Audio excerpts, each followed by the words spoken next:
Jesucristo como su Salvador. Pero sabe, hay una cosa. Es que resulta que yo no puedo. Porque necesito. Y sabe, estoy estudiando, pero muchas veces si no me fumo un pito no puedo concentrarme. Es lamentable porque, como decía, o como se oraba acá, muchas veces, hermano, hay muchos, pero muchos de nuestros hijos. Y cuando digo de nuestros hijos, hermanos, porque alrededor de nosotros están estos jóvenes y que son esclavos. Así es. Y la palabra de Dios nos habla aquí de esclavitud. ¿No sabéis que todos los que hemos sido bautizados en Cristo, en Cristo Jesús hemos sido bautizados en su muerte, porque somos sepultados juntamente con Él para muerte por el bautismo, a fin de que como Cristo resucitó de los muertos por la gloria del Padre, así también nosotros andemos en vida nueva? Bendito Dios. ¿Cuántas veces, hermano, nosotros hemos tenido el error? Y a lo mejor en muchas iglesias sucede esto. Que, hermanos, el día de los bautismos dice, pastor, yo me quiero bautizar. Sin haber recibido preparación, sin haberse arrepentido. Cuando vino Juan el Bautista, vino a preparar el camino. ¿Pero el camino para quién? El camino para los hombres que iban a recibir a Cristo, porque venía la luz. Y se paraban en el Jordán y predicaba y les decía arrepentido y convertido, porque el reino de los cielos se acerca. Y Jesucristo, su primera predicación en Capernaum, dijo arrepentido y convertido, porque el reino de los cielos se acerca. Aleluya, su nombre. Y el bautismo es de arrepentimiento. El bautismo, hermanos, es un pacto que hace usted, en el que pide a Dios que su vida, hermanos, se entrega allí a su presencia, y aquel hombre que será sepultado en agua, o aquella mujer, hermanos, queda allí su vida antigua. Aleluya. ¿Para qué? Para que también puedan nacer con Cristo, la nueva criatura. Esa criatura, hermanos, que Dios vino a preparar, Dios, su alma. Esa criatura interna que necesita y que clama a gritos muchas veces, ¡Abba, Padre! Amén. Es por eso que Dios ha mandado su Espíritu, para que su Espíritu pueda ser contrañido con el Espíritu de Dios. Ese Espíritu Santo que lava, que limpia, hermano, por dentro, y que corren aguas de vida, aguas vivas dentro de su cuerpo. Aleluya. Y es lamentable porque muchas veces, hermano, y no solamente en mi iglesia, sino que en muchas iglesias pasa. Hay muchas personas, hermanos, que quieren bautizarse, aún no habiendo conocido a Cristo. Y es lamentable. ¿Sabe? Yo la otra vez sufrí, hermanos, con unas iglesias, hermanos, del centro, en la cual uno decía, hermanos, hay 6 buses para ir a bautizarse. El otro decía, yo tengo tantos buses.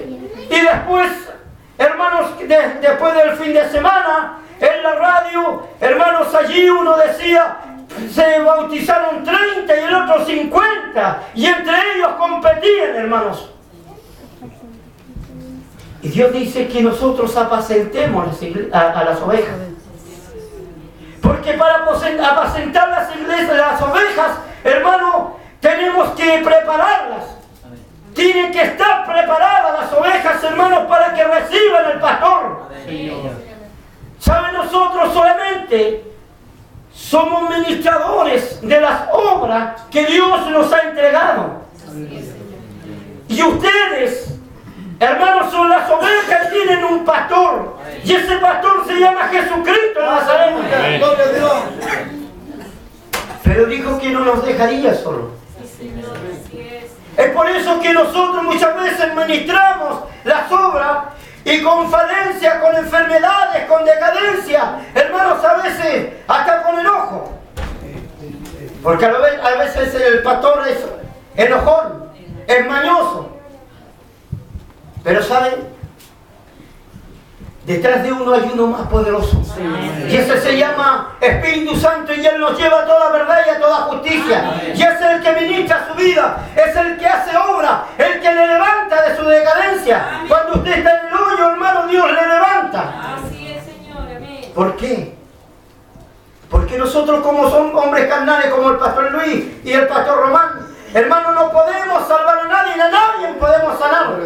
No podemos levantar al decaído, sino que el Espíritu Santo. Amén. Cuando Dios, hermano, le place y nos mueve, o cuando Dios, hermano, nos hace hablar, cuando Dios toma sus instrumentos y los unifica su Espíritu, hay obras maravillosas, prodigios, milagros. Amén.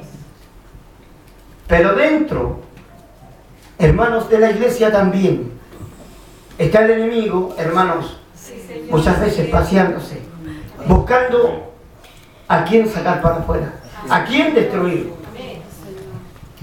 Hermanos, muchas veces la profeta de Satanás llega y viene a destruir. Sí, Señor.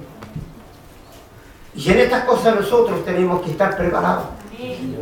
Porque la iglesia de Dios es poderosa. Gloria a Dios. Y Dios dice que ha dejado un ministerio dentro de la iglesia. Amén. Y entre ellos los apóstoles, donde fundó Dios la iglesia. Y después los profetas, los evangelistas, los pastores. Y hermanos, los maestros. Sí. Así es, mi Dios. ¿Y quiénes son aquellos? Aquellos son, hermanos, los discípulos de Dios, los que salen de aquí. Esta juventud, hermanos, que se está preparando. Gloria a Dios. Estos que, hermanos, han llegado a lo mejor a las academias, a las universidades, hermanos, y que todavía permanecen Gloria a Dios. dentro, hermanos, de la iglesia, y que no mueven. Así es, mi Dios. En su vida, hermanos, no tienen un mover para trabajar con la iglesia. Bendito es Dios. Yo le estoy pidiendo y le digo, Señor, de aquí tienen que salir estos jóvenes evangelistas. Porque el evangelista sale, predica, hermano, y empieza a levantar obras para Dios. Pastores para que ministren. Gloria a Dios. Maestros. ¿Cuántos hermanos de esta señorita, de estos jóvenes han llegado a universidades? Aleluya. Hermanos, han caminado por 5 o 6 años a veces en la carrera. Y hermanos, no se han preocupado de tomar siquiera un par de meses o un par de trimestres, hermano, para poder trabajar en la obra de Dios. ¿Y sabe por qué? Porque muchas veces el hombre es cómodo. Así es, Señor. Y porque muchas veces, hermano, no empujamos a que hermanos comiencen a trabajar dentro de la obra. Sabemos muchas veces a nosotros, y a lo mejor al pastor Luis le ha pasado, muchas veces a nosotros nos cuesta llegar con algunas personas o con algunos jóvenes. Pero, hermanos, usted tiene la facultad, usted tiene, hermano, la energía, usted tiene, hermano joven, la voluntad para llegar al joven. Y muchos de ellos dicen, ¿y qué voy a ir a hacer a la iglesia? Siendo que yo no puedo ni siquiera trabajar. Aleluya, Señor. ¿Por qué no pueden trabajar? Porque donde vaya le piden el documento. Y muchas veces por aquellos documentos no pueden llegar o no pueden entrar a un trabajo. Así es, mi Dios. Y allí, hermanos, tienen que someterse a aquellos hombres, hermanos, en que dice Santiago 5, los opresores, que, hermanos, por unas pocas monedas, hermanos, los toman y allí muchas veces con opresión los hacen trabajar. Muchas veces les roban el sueldo, el salario, otras veces no les pagan. Y sabe, cada día van amargando el corazón del Hijo de Dios. Y aquellos jóvenes, hermanos, buscan la solución y la solución muchas veces es la droga. Pero también hay otras cosas en las cuales Dios va hablándonos y nos va diciendo que también hay otras cosas en las cuales son pecados delante de Dios. Y vamos a continuar con la palabra de Dios. En el versículo 5 dice, porque fuimos plantados juntamente con Él en la semejanza de su muerte, y así también lo seremos en la resurrección. Esto es maravilloso. ¿Sabe qué es maravilloso, hermanos? Porque fuimos plantados juntamente con Él en la semejanza de su muerte. Cuando morimos en las aguas, y nacimos una nueva criatura. Pero ¿y cuando no nacemos en una nueva criatura?